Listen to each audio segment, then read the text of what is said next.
إلهي عظم البلاء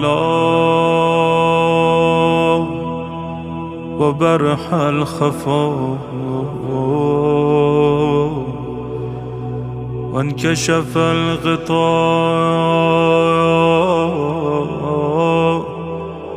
وانقطع الرجاء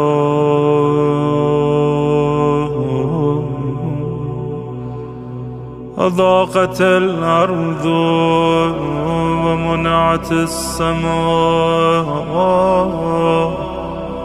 وأنت المستعان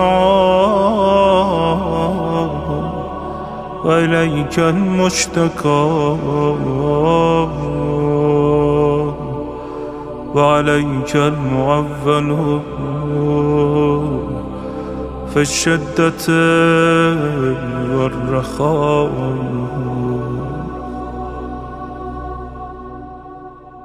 اللهم صل على محمد وآل محمد أولي الأمر الذين فرضت علينا طاعتهم وعرفتنا بذلك منزلتهم، ففرج عنا بحقهم فرجا عاجلا قريبا كلمح البصر أو هو أقرب. يا محمد يا علي يا علي يا محمد اكفياني فإنكما كافيان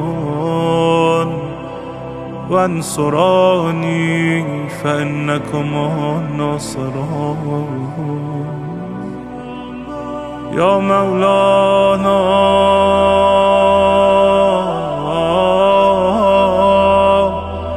يا صاحب الزمان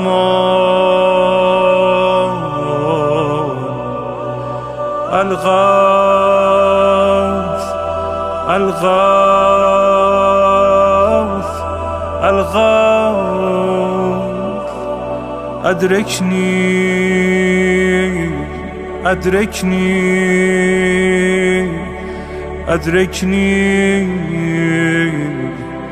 الساعة الساعة الساعة العجب العجب العجب. يا أرحم الراحمين بحق محمد وآله الطاهرين.